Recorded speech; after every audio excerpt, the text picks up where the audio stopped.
কুষ্টিয়ার মিরপুর পাওনা টাকা চাওয়াকে কেন্দ্র করে ছুরিকাঘাতে এক কিশোরী নিহত হয়েছে। এই ঘটনায় আহত হয়েছেন আরও এক ব্যক্তি।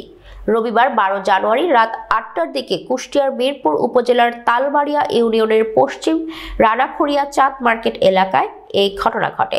নিহত কিশোরের নাম আল আমিন সর্দার। সে একই এলাকার রবিউল সর্দারের ছেলে। আহত লিটন সর্দার একই এলাকার মৃত রনু সর্দারের ছেলে। লিটন কুষ্টিয়া জেনারেল হাসপাতালের চিকিৎসাধীন রয়েছে। নিহতের স্বজন লিটন হোসেন বলেন, আল আমিন ও তার বাবা রবিউল ওই এলাকায় মাংসের ব্যবসা করত। একই এলাকার আসাদুলের কাছে বেশ কিছুদিন আগের মাংস বিক্রির 20,000 টাকা পাওনা ছিল, কিন্তু আসাদুল টাকা না পরিশোধ করে তালবাহানা করছিল। রবিবার বিকেলে রবিউল টাকা চাইলে দুইজনের মধ্যে কথা কাটাকাটি ও হাতাহাতি হয়। এর জের ধরে রাতে আসাদুল তার দুই ছেলে আকুল ও আকাশ আরো কয়েকজন সাথে করে চাঁদ মার্কেটে এসে রবিউলের ওপর হামলা চালায়। এ সময় আল আমিন এবং আমি প্রতিবাদ করলে আকুল ও আকাশের হাতে থাকা ধারালো অস্ত্র দিয়ে আল আমিন এবং আমাকে কুপিয়ে পালিয়ে যায়। পরে স্থানীয়রা তাদের উদ্ধার করে কুষ্টিয়া জেনারেল হাসপাতালে ভর্তি করে। সেখানে অপারেশন থিয়েটারে আল আমিনের মৃত্যু হয়। টাকা চাওকে কেন্দ্র করে ঘটেছে, যেখানে ঘটনাটা ঘটেছে আমরা তার পাশে ছিলাম আর কি। যখনই দেখলাম যে ভিকটিম যে মারা গেছে সে এবং তার মামা সহ যার কাছে টাকা পাবে তার কাছে টাকা চাইতে গেছে। তারা অলরেডি 20-25 জন ছিল এখানে যেখানে ঘটনাটা ঘটেছে। এখন তারা শুধুমাত্র টাকা চাওয়ার জন্য সেখানে গেছে। এখন আচমকার উপর এদের উপর অ্যাটাক হয়েছে। এরা জানতোই না যে এদের উপর অ্যাটাক হবে। যে যার কাছে টাকা পাবে তার ছোট ছেলে আকুল, সে একটা ভুজাল নিয়ে আচমকার উপর তাদের উপর অ্যাটাক করছে।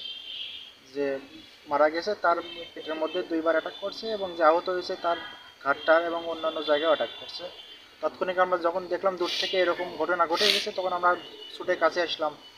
কাছে আসার পরে দেখলাম যে গুরুতর অবস্থা। আমরা সাথে সাথে তাৎক্ষণিকভাবে আমরা তখন হাসপাতালে নিয়ে আসলাম।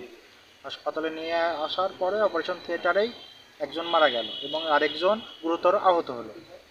উনি হলো আসাদুলের কাছে টাকা পায় মাংসের টাকা পায়। আমি বাজারের পরে বিকালে আসি, এবার দেখছি যে মারামারি হচ্ছে। আমি দড়ি যাই ঠেকাই দিলাম। তো ওনার ছেলে আকুল নাম যে ছেলে, ওইটা আমার চাচাকে খড়ি দিয়ে 2-3টা বাড়ি মারছে। মারার পরে তাও আমি ঠেকাই দিলাম। আমার চাচাকে রাগ করে আমি নিয়ে আসলাম। নিয়ে আসার পরে বাড়ি গেলাম, চাচাক বগবাদ্যকে মাঠে পা খেয়ে গেলাম। বাড়ি যাওয়ার পরে ওরা ওখানে 4-5টা ঘর, আর আমরা ওখানে মানে একটা বড় বংশ টংশ নিয়ে লোকজন। আমি মার্কেট পা যাই, ওই বিকালে খালি বললাম যে ওই এত বড় সাহস পায় কোনে মারেছে, এই কথা নেক্সটার কোনো কথা হয়নি। পরে আমি আর আমার ভাগ্নে ওখানে চা খাতে গেছি দোকানের পরে, ওর ছেলে শুনেছে আমরা বলে বকাবাদ্য করি। কার দোকানের উপরে?